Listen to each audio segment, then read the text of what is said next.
A recession looms and is expected to have a global impact, from major developed economies to those just emerging. The annual conference of the International Monetary Fund and the World Bank featured many discussions about the state of the world economy.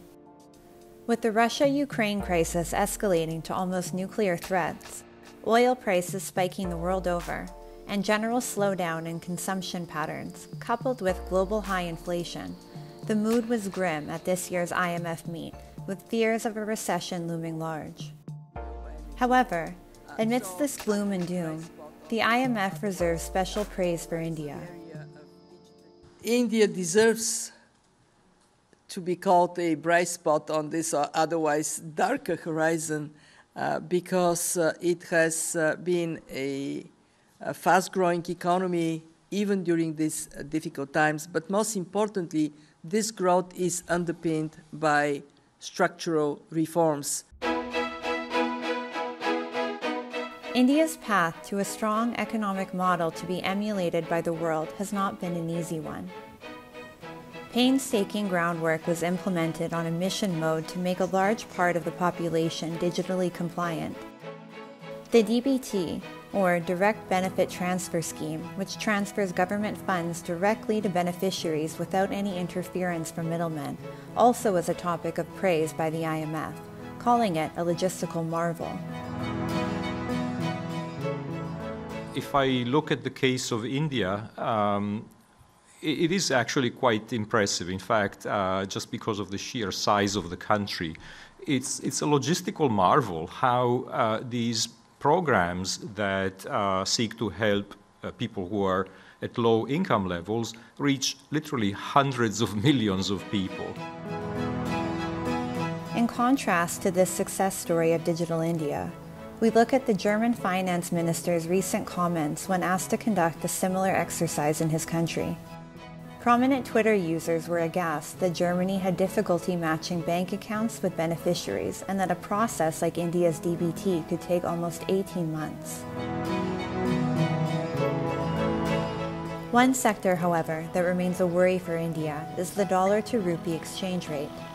With the rupee breaching 82 rupees to a dollar, headlines across the Indian media landscape predict a doomsday scenario for the Indian rupee.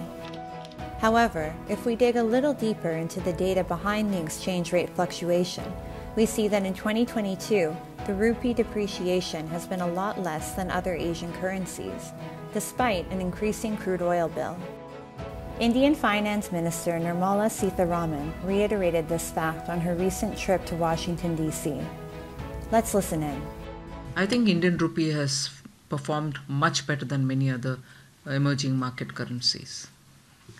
But I think the efforts are by the RBI more towards maintaining a certain, let's say, more towards seeing that there are not too much of volatility.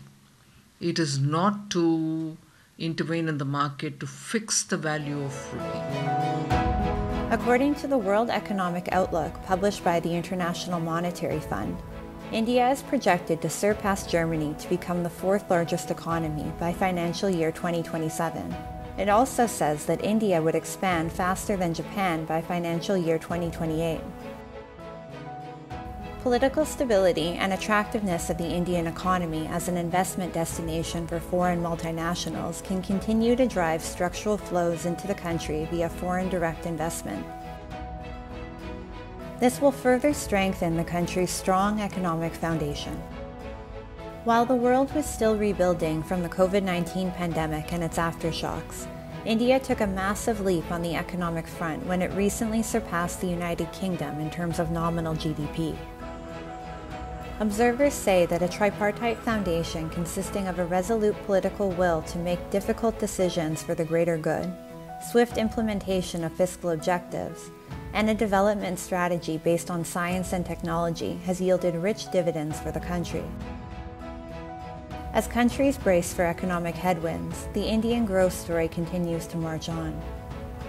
As the IMF put it, India remains a bright spot in a dark horizon.